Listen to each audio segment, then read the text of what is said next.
Hey, salut tout le monde, aujourd'hui on se retrouve sur une nouvelle vidéo. Alors oui, j'ai un poster là, vous ne pouvez pas le voir mais j'ai aussi un poster là. Mais bon bref, aujourd'hui je vais vous parler du tome 7 et du roman de Remember.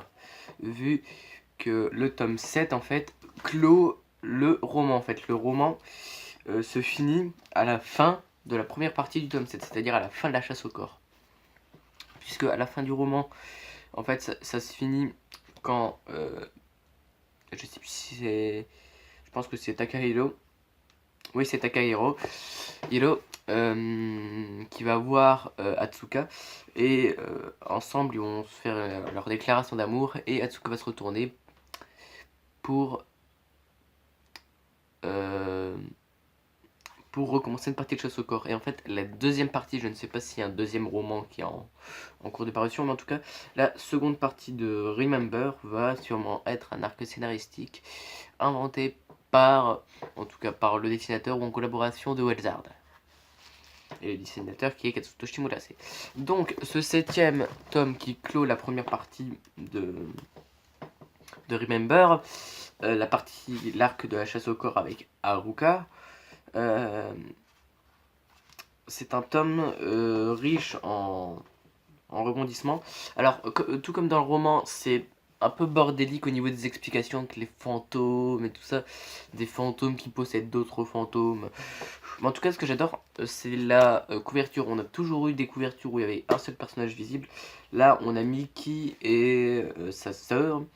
C'est, je ne me souviens plus du prénom de sa sœur. C'est Miki Onoyama. Donc voilà. Ensuite, on a une deuxième partie un peu... On ne sait pas encore ce qui va se passer. À mon avis, ça va être une nouvelle chasse au corps. Mais où les personnes vont devoir chercher Atsuka, si je ne me trompe pas. Mais en tout cas, le roman se finit sur ce tome 7, donc on verra bien. Là, on peut pas prévoir la suite, à moins qu'il y ait un nouveau roman qui sorte. Excusez-moi. Donc, franchement, j'ai bien aimé ce 7ème tome, je l'attendais avec impatience. Alors, on pouvait prévoir que la tête se trouvait dans la peluche de la rouge sang, puisque bah, c'était un peu prévisible vu ce qui se passait dans le tome 6. Ensuite, on a un moment de tension où on a tout le monde qui est éliminé, et en fait on croit que Atsuka non c'est non, si c'est Atsuka. Atsuka a perdu Takahiro, mais en fait non, c'est le seul qui survit, puisque en fait tous les autres...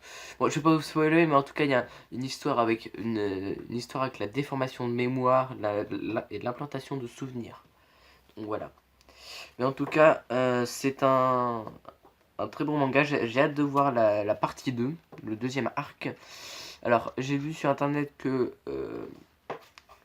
Remember entamait son arc final au Japon. Je ne sais pas si cette deuxième partie c'est l'arc final, mais en tout cas, il y a déjà 12 tomes au Japon, c'est encore en cours. Mais ça promet d'être bien. Donc je vous retrouverai bientôt pour une prochaine vidéo. Alors cette vidéo parlera sûrement de la fin de Tokyo Ghoul, puisque j'ai acheté les derniers tomes. Là il me reste à dire le 12, le 13 et le 14.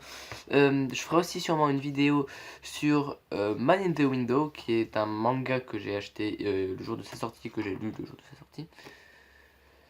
Et qui est très bien. J'en attendais beaucoup moins de ce manga, mais franchement ça a l'air très bien. Et je vous prépare aussi une petite surprise, ça va être sous la forme d'un site internet, voilà. Bah écoutez, j'espère que cette petite vidéo vous a plu. Moi je vous retrouve très vite pour une prochaine vidéo. Au revoir, à la prochaine, plus, bye.